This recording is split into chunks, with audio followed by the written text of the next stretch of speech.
अमृतगिरी eco life charitable trust के प्रांगण में अनन्य पंछियों का समूह आकर चुंगा चुनता रहता है।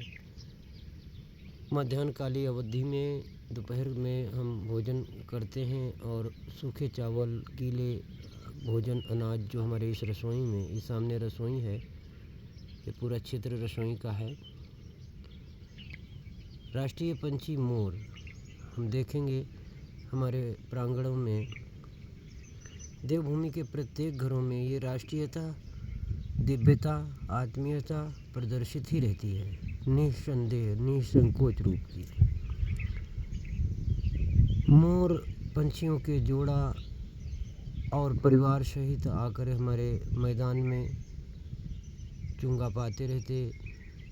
कौवा, घुघुती, चप्पा चुगली, कबूतर, पड़खुली और बिगुल नाम की, महर नाम की, बुलबुल, बिहना, गौरैया हजारों की संख्या में हमारे बीच रहती हैं। ये मोर पिंजड़े में पाल करके जो लोग देखते हैं मोर, उनकी क्या अवस्था है। राजस्थान मंडल में जो पशुओं की आत्मीयता आज़ादी देखी जाती है, वही आत्मीयता आज़ादी उत्तराखंड के पहाड़ों में प्रत्येक घरों में भी दिग्दर्शित होती रहती है। उत्तर प्रदेश, बिहार जैसे समतल मैदान के क्षेत्र अभयारण्य को मिटा करके और राष्ट्रीय वनस्पतियाँ, राष्ट्रीय जीव जंतु, पशु पंछी सब कुछ को मिटा के ख़त्म कर चुके हैं। हम पर्यावरण संरक्षण में बल देते हैं।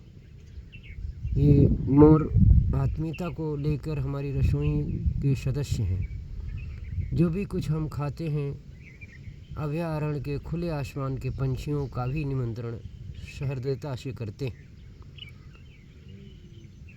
मानवता कितनी निष्ठुर और निर्दयी होती जा रही है, ये मैदान में देखने में आता है।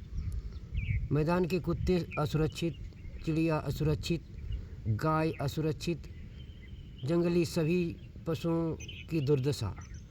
अब तो पालतू पशुओं की, इंसानों की, अच्छे व्यक्तियों की, गुणवत्ता भरे व्यक्तियों का इतना तिरस्कार है, और चमचों का, ढोंगियों का, नशेड़ियों का, कुचरित्रवानों का, कुलक्षणियों का, चोरों का, दबदबा करने वाले चमचा गुंडों का इतना दबदबा है हमारे मैदानी क्षेत्र पर। सीधी सादी मानवता त्राहिमाम में पड़ी है। ये वस्तुतः सत्य मैं दिग्दर्शित पाता हूँ, देखता हूँ, सर्वे करता हूँ बराबर कई जगह का, जिसमें हम अनेक लुच्चे गुंडों से वाकिफ़ होते हैं। भैया, जीवन क्षणिक है, सार्वभौमिकता में जी जाओ। गुंडई नंगई में, मूर्खता में जी करके शैतान बन के, राक्षस बन के क्या मर रहे हो। तुम्हारे नाम से भी दुनिया थूक रही है। हमने देखा है लुटेरों को, जो जाल बिछा के चमचागिरी करके, दुबदुपा तुर्रागिरी में जो खुदा की टांग बनना चाहते हैं, वो प्रकृति के एक समर्थक न होके विध्वंसक राक्षस सिद्ध होते हैं और बड़ी दुर्दशा होती है उनकी। परंतु जो अपने विश्वनाथ की कमाई को सार्वभौमिक और सार्वजनिक आत्मिक रखता है, वो ईश्वरीय अंश का प्रेरक और ईश्वर का ही चेरी नौकर और प्रभाव का परिपूर्ण भंडार ही होता है। ओम प्रणाम।